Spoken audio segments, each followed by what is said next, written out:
कर्नाटकची राजधानी असलेल्या बेंगळूरच्या पूर्वेकडील उपनगर कृष्णराजपुरम, म्हैसूरचे राजे कृष्णराज वाडिया तिसरे यांच्या नावावरून हे नाव ठेवण्यात आले. ओल्ड मद्रास रोड व आउटर रिंग रोडच्या जंक्शनवर वसलेले हे कृष्णराजपुरा रेल्वे स्टेशन, रेल्वे लाईनवरून जाणारा हा केबल स्टे ब्रिज 2003 साली भारताचे पंतप्रधान अटल बिहारी वाजपेयी यांच्या हस्ते या पुलाचे उद्घाटन झाले आणि त्यानंतर इंडियन इन्स्टिट्यूट ऑफ ब्रिज इंजिनियर्सने त्याला सर्वात उत्कृष्ट राष्ट्रीय पूल म्हणून घोषित केले. आत्ता आम्ही बेंगळूरमधील मुलाकडील 2 महिन्याच्या वास्तव्यानंतर परतीच्या प्रवासाकरिता आलो आहोत. मुलगा देखील आम्हाला सोडायला आला आहे. बेंगलोरला मुलाकडे येऊन 2 महिने कधी गेले कळलेच नाही. थोड्याच वेळात आमच्या गाडीचे आगमन होईल. आज बेंगलोरला निरोप. मुलाचा हात सोडणं जड जाते, पण जड अंतःकरणाने निरोप तर घ्यावाच लागणार. नमस्कार मंडळी, मी चंद्रशेखर गांगण. यूट्यूबवरील या चित्रफितीच्या माध्यमातून मी आपलं स्वागत करतो. बेंगलोरला मुलाकडे येऊन 2 महिने कसे गेले आणि कधी गेले कळलंच नाही. आज परतीचा प्रवास. 2 महिन्यात त्याच्यासोबत घालवल्या आठवणी घेऊन आम्ही आज हा परतीचा प्रवास करत आहोत. कृष्णराजपुरम ते वसई असा आमचा प्रवास असणार आहे. हा प्रवास आता सुरू झाला आहे आणि आमचा प्रवास आहे श्री गंगानगर हमसफर एक्सप्रेस. आणि ह्या हमसफर एक्सप्रेसने माझी जीवनसाथी, माझी हमसफर हिच्यासोबतच या हमसफर गाडीने हा आमचा प्रवास चालू झाला. तर मंडळी, या प्रवासाचा जो काही आनंद आहे, प्रवासातून दिसणारा इथला निसर्ग आहे, तो मी आपल्यासोबत शेअर करणार आहे. तर हा व्हिडिओ आपण शेवटपर्यंत पाहत राहा. मंडळी, तामिळनाडूतील तिरुचिरापल्ली ते राजस्थानमधील श्री गंगानगरपर्यंत 3104 किलोमीटरचा प्रवास करणाऱ्या ही ट्रेन संपूर्णतः AC असून ह्या गाडीला AC 3 टियरचे डबे जोडण्यात आलेले आहेत. बेंगलोरमधील कृष्णराजपुरम ते वसई असा 1220 किलोमीटरचा आमचा प्रवास आहे. साधारण या प्रवासाला 25 तास लागणार आहेत. कृष्णराजपूरपासून तुमकूर, आर्शीकेरे, दावणगेरे, हुबळी ही कर्नाटकातील मुख्य स्टेशनं आणि महाराष्ट्रातील मिरज, सातारा, पुणे, कल्याण, वसई असा आमच्या प्रवासाचा मार्ग असणार आहे. निर्धारित वेळेपेक्षा 1.25 तास उशिराने आमचा प्रवास सुरू झाला.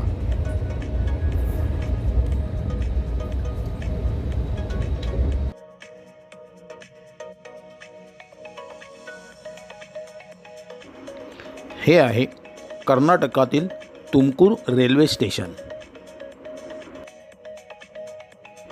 बंगळुरूपासून अंदाजे 70 किलोमीटर अंतरावर वसलेले तुमकूर शहर, येथे मोठ्या प्रमाणात आढळणाऱ्या तुंबे या सुवासिक वनस्पतीवरून या ठिकाणाला तुम्मेगुरू आणि नंतर तुमकूर असे नाव मिळाले. या भागात नारळ आणि सुपारीचे उत्पादन मोठ्या प्रमाणावर होते. तुमकूरवरून आता आपली ट्रेन निघाली आहे. इथे फक्त 1 मिनिटाचाच हॉल्ट होता.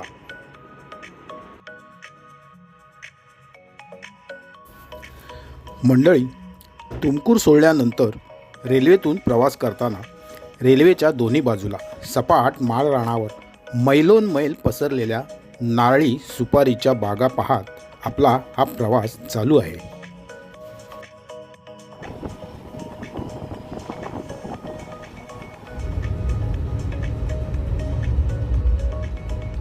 तुमकूरनंतर या गाडीचा हॉल्ट आर्शीकेरे या ठिकाणी आहे.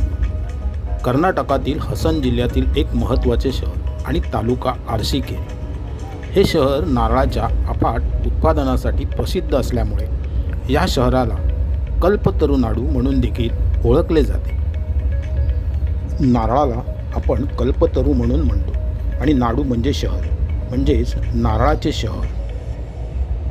मंडळी, आता आपण आलो आहोत कर्नाटकातील एक महत्त्वाचे शहर आर्शीकेरे. या ठिकाणी 2:33चा टाईम अपेक्षित होता, पण जवळजवळ 2.5 तास गाडी उशिराने धावते. होयसाळ घराण्यातील एका राणीने या भागात एक मोठे तळे बांधले. कन्नड भाषेत आराशी म्हणजे राणी आणि केरे म्हणजे तळे. यावरून राणीचे तळे म्हणजेच आरसीकेरे असे नाव पडले.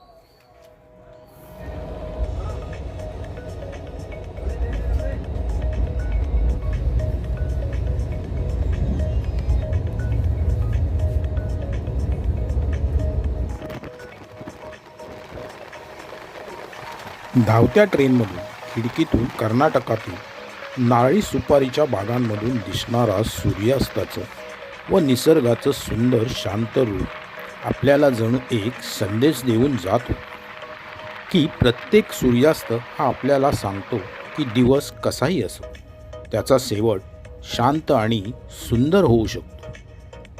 सूर्य मावळतो पण उद्या परत येतो.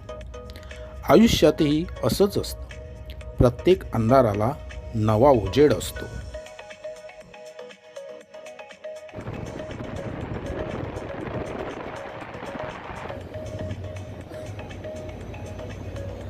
दावणगेरे रेल्वे स्टेशन कर्नाटक राज्याच्या मध्यभागी असलेले एक प्रमुख शहर. दावणगेरे पूर्वीच्या कापूस गिरण्यांमुळे कर्नाटकाचे मँचेस्टर म्हणून ओळखले जात असे. दावणगेरे म्हणजेच तहान भागवणारे तळे या शब्दावरून शहराचे नाव पडले आहे. दावणगेरेचा लोणी घालून तयार केले जाणारा बेने डोसा संपूर्ण भारतभर प्रसिद्ध आहे.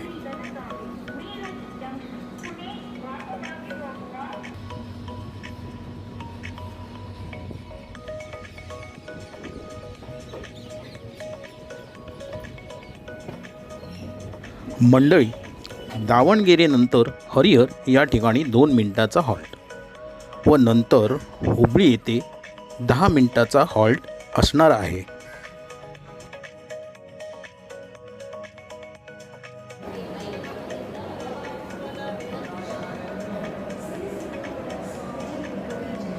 आपण आलो हुबळी, कर्नाटकातील मोठं शहर. कर्नाटक राज्यातील एक प्रमुख व्यापारी शहर. हुबळी धारवाड महानगरपालिका अंतर्गत येणारे जुळे शहर असून उत्तर कर्नाटकातील सर्वात मोठे व्यावसायिक केंद्र आहे. या स्वच्छ व सुंदर दिसणाऱ्या रेल्वे स्थानकात जगातील सर्वात लांब रेल्वे प्लॅटफॉर्म आहे. याची लांबी 1507 मीटर असून याची नोंद गिनीज बुक ऑफ वर्ल्ड रेकॉर्डमध्ये नोंदवली गेली आहे.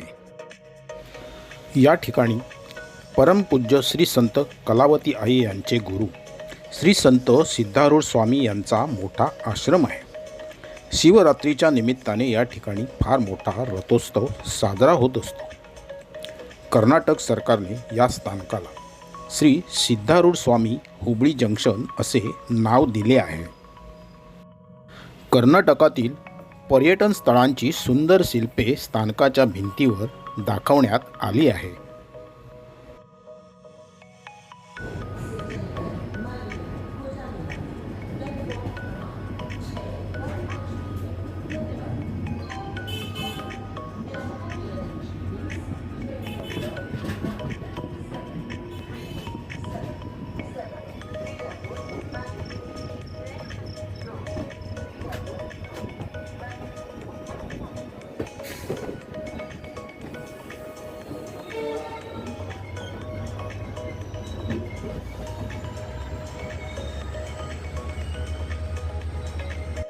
मंडळी, 10:30 वाजून गेले.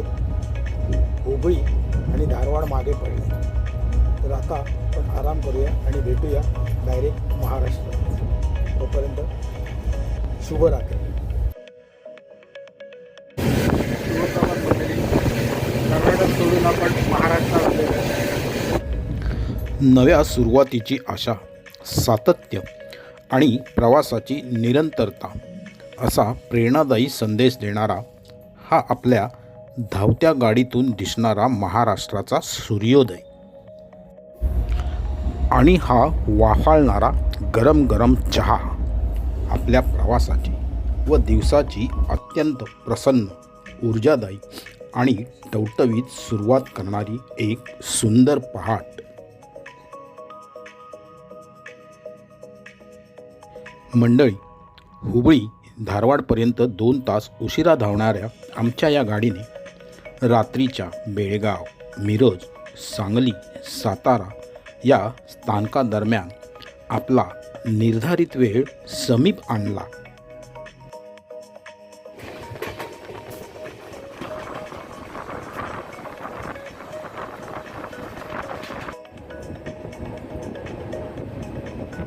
मंडळी, कृष्णराजपुरमपासून ते पुण्यापर्यंतचा 1080 किलोमीटरचा प्रवास करून आपण आज पुण्याला आलो आहोत. जवळजवळ 2 तास उशिराने धावणारी गाडी बेळगाव ते सांगली, मिरज या ह्याच्यात टायमिंग कव्हर केला आहे आणि आता 8:05ला बरोबर पुण्याला आलेली आहे. आणि हे आहे पुणे, महाराष्ट्राची सांस्कृतिक राजधानी व विद्येचे माहेरघर म्हणून ओळखले जाणारे मुळामुठा नदीच्या काठावर वसलेले पुणे शहर. छत्रपती शिवाजी महाराज, राजमाता जिजाऊ आणि पेशव्यांच्या काळात पुण्याला ऐतिहासिक महत्त्व प्राप्त झाले. पुण्याच्या बाबतीत एक म्हण प्रसिद्ध आहे, पुणे तिथे काय उणे. पुणे रेल्वे स्थानकावरील वडापावचा वास नाकात शिरल्यावर वडापाव खाण्याची इच्छा नाही झाली तर नवलच.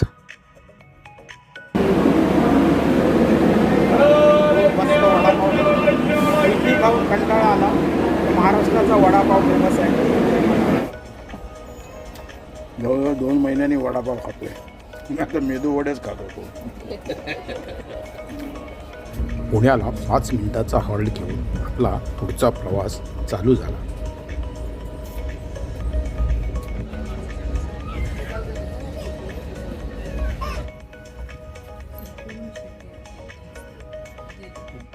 पावसाने तुडुंब भरलेली ही इंद्रायणी नदी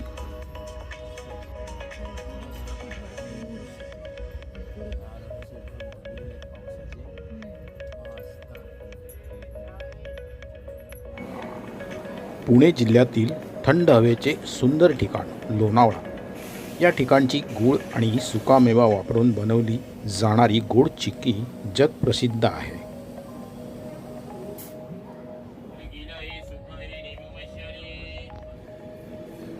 पुणे जिल्ह्यातील मावळ तालुक्यात बोरघाटाच्या टोकावर वसलेले पावसाळी पर्यटकांसाठी आकर्षण असलेले हे ठिकाण म्हणजेच खंडाळा.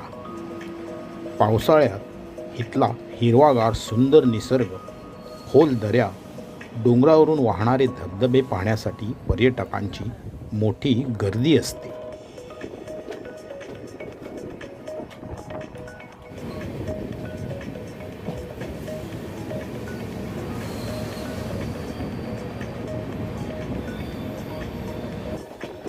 धुक्यात हरवलेले खंडाळा घाट आणि त्यातून मार्ग काढणारी आपली हमसफर एक्सप्रेस.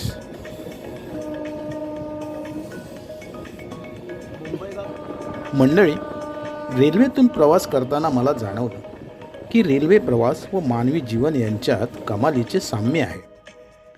जशी रेल्वे रुळावरून धावते तसेच आपले देखील आयुष्य काही ठराविक नियमांनुसार आणि मूल्यांवर चालत असते. प्रवासात उंच डोंगर, खोल दऱ्या, वळणे येतात. तसेच आपल्या जीवन प्रवासात चढ उतार, सुखदुःखाचे प्रसंग येतात. प्रवासात अनेक अनोळखी व्यक्ती भेटतात. काही वेळा गप्पा होतात आणि त्यामुळे आपला प्रवास आनंदी होतो. काही प्रवासी वाटेत चढतात तर काही उतरतात. तसेच काही लोक आपल्या आयुष्यात काही काळासाठी येतात आणि आठवणी ठेवून निघून जातात. मंडळी, आयुष्य एक प्रवासच आहे. जीवनाच्या रुळावरून धावणाऱ्या या गाडीचे नाव आहे आयुष्य एक्सप्रेस. आणि या एक्सप्रेसमध्ये आपल्याला बसवणारे व्यक्तित्व म्हणजेच आपले आईबाबा.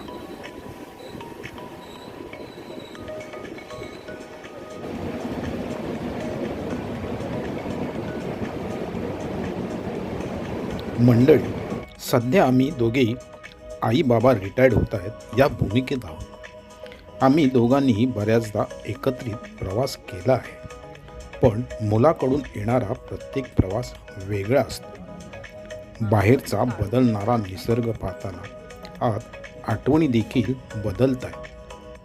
खरं तर भटकण्याला किंवा प्रवासाला वयाचं बंधन नसतं, पण मर्यादा मात्र नक्की असतात.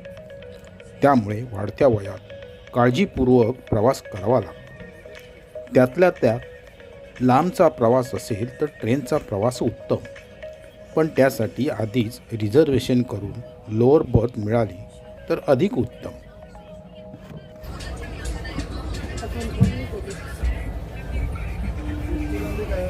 मंडळी, कल्याण सोडलेले कृष्णनगरपासूनचा आणि वसईचा प्रवास आता जवळजवळ संपणार आहे आणि आता फक्त एका तासात वसई येईल.